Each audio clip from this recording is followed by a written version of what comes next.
It's another edition of Time About the Movies, and today we're taking a look at the films of May 16th, 2003, with two movies to look at, and you know the summer movie season of 2003 is getting off to the right note when one of the biggest new releases of the year comes out in the first couple weeks of the season, and that is what we got right here, the sequel that I guess everybody was demanding for of the critically acclaimed hit The Matrix.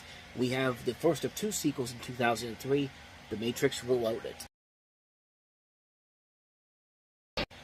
Now, of course, with the first Matrix movie, I wasn't really the biggest fan of it. I do appreciate the visual style of it and the things that it tried to accomplish, but I just never really saw it as that great of a movie in general. I thought it was just alright, but apparently I'm one of the few people that thinks that, because now we have the sequel, the first of two sequels, because they're doing the Back to the Future thing where they shoot both the sequels back to back, and apparently this was starting a new trend, because after this, we had Pirates of the Caribbean do it.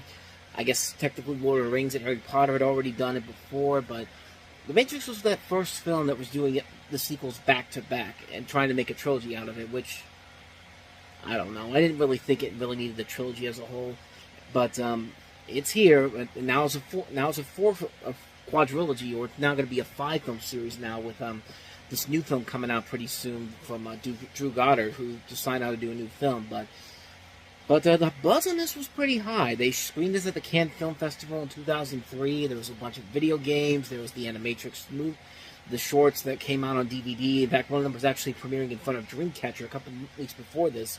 And so the buzz was clearly high, and the film was a massive hit when it came out, breaking the record that Terminator 2 had for 12 years, becoming the highest-grossing R-rated movie of all time, until Deadpool surpassed it 13 years later. So let's talk about the film itself. In the second chapter of the trilogy, you have Neo, once again played by Keanu Reeves, Trinity, once again played by Carrie-Anne Moss, and Morpheus, Lawrence Fishburne, continuing to lead the revolt against the Machine Army. In their quest to save the human race from extinction, they gain greater insight from the construction of the Matrix and Neo's pivotal role in the fate of mankind. While the next movie would be seen as the one that gets the most flack from most critics, most people forget that The Matrix Reloaded did pretty well critically. It was a successful film. Not quite as good as the original film, but it does have more to it than I think people definitely let on. There's still a lot of good moments of visual flair, some amazing action sequences. I'm telling you, that car chase scene is the one thing that everyone takes away from it as being one of the best things about the movie, and I can't really disagree with them on that. The film does suffer a lot from sequelitis. I mean, it doesn't really give the movie a real reason for existing, except that the first film was a big hit, so let's continue the story from that. I mean, I guarantee you that if the first movie had been a solo film, the Matrix probably would have held up way better than it does now. But because they've continued it into a series after more than one movie, it's really dinged the novelty, and it's worth of the original a lot. I mean, we've had 3 sequels since then, and a 5th one coming, and it's kind of in the same pathway as the Alien film, except that at least Aliens was one of the best sequels out there. This is just a fine sequel. It's nothing too great, nothing too amazing, but I guess it's okay, especially considering what's coming up in November, but we'll eventually get to that one when we get to the Matrix Revolutions in November. But as far as this goes, it's fine. It's nothing too spectacular, nothing too amazing, but it does have those moments that do make it worth it in the end. So I'll give it credit for that. Speaking of sequels that probably should not have happened, but they're still continuing to do them, in this case because there's just so many Pokemon movies overseas that they got to bring over here, let's go ahead and take a look at that second Miramax film that the Pokemon series came from, and that is the second Pokemon film that Miramax got. I should probably say I got that confused there, but bottom line, second Miramax film from the Pokemon universe, Pokemon Heroes.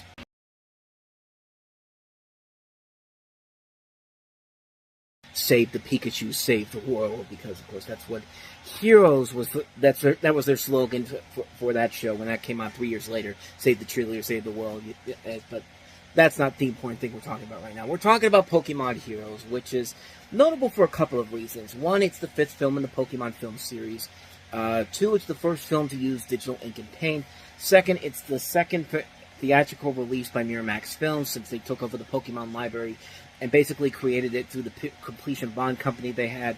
But most notably, it's the last film to receive a North American theatrical release for Pokemon until we get to Pokemon the movie I Choose You, and actually the last one to feature the main cast from the first 5 seasons until the CGI remake of the first movie. And in this particular film, you have the main characters, Ash, Misty, and Brock, continuing their journey through the Johto region. The main location of the film is based on Venice, Italy. The name given to the city is Alta Mare, meaning high sea in the Italian language. Although it's part of the group's adventure in Johto, the film takes place on an island off the mainland.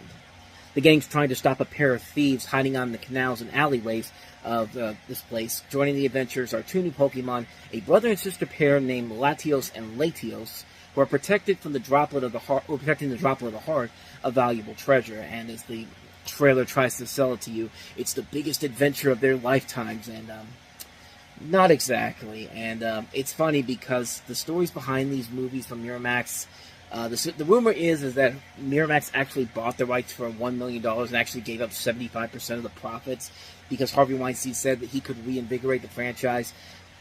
Yeah, Pokemon was kind of going out of the zeitgeist around this time. I mean, now it's still popular, but back then when the thing was really booming at first, the novelty kind of wore off probably around after the third Pokemon movie came out, which was the last one by Warner Brothers.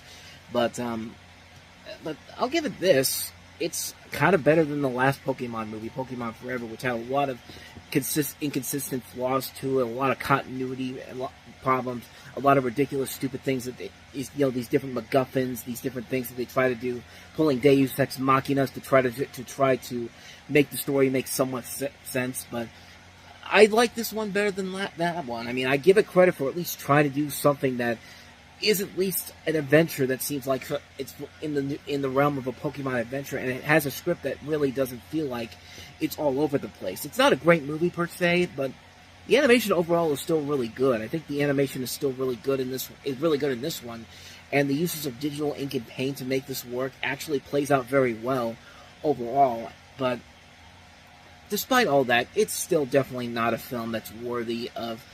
If you really want me to choose the best overall Pokemon movies, I would probably say that the movie 2000 and the third film probably are the strongest ones of the series. But by this point, like I said, Pokemon was kind of heading out the door from its first real time of success before it eventually slowly but surely made the comeback, starting in the later half of the decade, and now where it is now with like Pokemon Go and Pokemon Detective Pikachu becoming the successes that they were.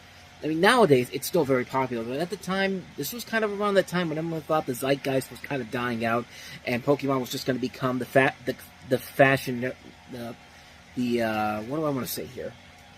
The flavor of the month, if you will. But yeah, like I said, it's fine for what it is. It's not something I'd watch over and over again, but it's one that I would say I liked it better than the last one. I thought it was okay. I thought it was better than the last film. It's still one I probably want to watch on multiple occasions. If I was going to watch any one on repeat again, it'd honestly be the first couple of films, even though Pokemon the first movie has a lot of flaws to it as well.